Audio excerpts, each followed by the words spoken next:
Hello everyone, Father Andrew Dickinson here from your Catholic Newman Center, telling you a bit about our art inside the Newman Center Chapel. We're standing here today with Our Lady of Perpetual Help. It's a reproduction of an icon that goes back many centuries. The original version of this icon is in Rome, and we have a copy of it here in the Newman Center. This icon is usually on the east wall of the Newman Center, but the light makes it a little difficult to film, so we took it off the wall, but we're right beside where it is, right beside the sanctuary, again on the east wall of the Newman Center.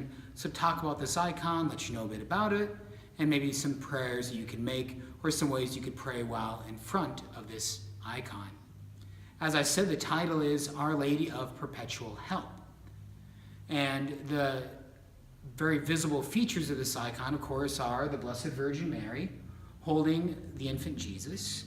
And then there's two angels, one on either side of the Blessed Virgin that you can see. And we'll talk about all these different things and their meaning. You can also see some Greek letters at different points of the icon. The Greek letters have to do with the names of those involved. In the upper left-hand corner, you see mu rho, or it looks like an M and a P, but it's mu and rho for Mary, and theta ipsilon for Theotokos, Mary, the Mother of God, the God-bearer. And then down by our Lord, we have iota sigma and chi sigma for Jesus Christos, Jesus the Christ. Well, as I said, the title of this icon is Our Lady of Perpetual Help. You may recognize the name from West River, South Dakota. It's the name of the cathedral in Rapid City. So Our Lady of Perpetual Help, how does it have this name? If you look closely on the icon, you notice we have the young child Jesus, and down below you see that his sandal has fallen off. And so obviously he's had some sort of fall or some sort of hurt, as toddlers do, and his mother comes to his aid to help him even as an infant.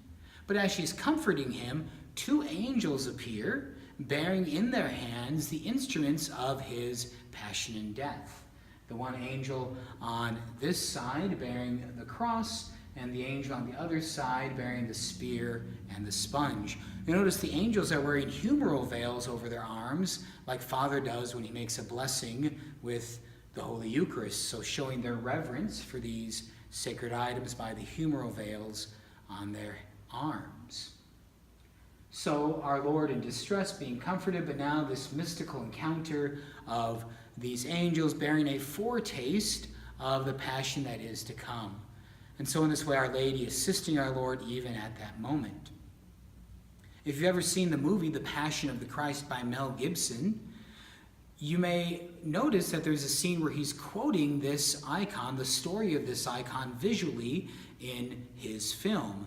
At one point, as our Lord is carrying his cross on his way of suffering to Golgotha, the Blessed Virgin begins to run to try and catch up in her desire to aid and assist him on his way. And as she's running around the crowd to catch up with her son and find a gap that she can go into to see him and get near to him as he carries his cross together with the others to be crucified with him, as she goes along, she has this memory of going back to when Jesus was young, and she sees him running away, and he trips and falls, and she goes running after him to care for him, to assist him, to aid him in his suffering in that small little moment. And then, as they cut back to the present, at that point, she finally gets to Jesus on his way of the cross and goes to minister to him. A very beautiful scene. Well, I hope maybe in your own moments of trial and sorrow, you will seek Our Lady's help. Her assistance, it's always available. Maybe praying a rosary or some other devotion over by this icon of the Blessed Virgin. I hope you have a great week. God bless you. I love you, and I pray for you.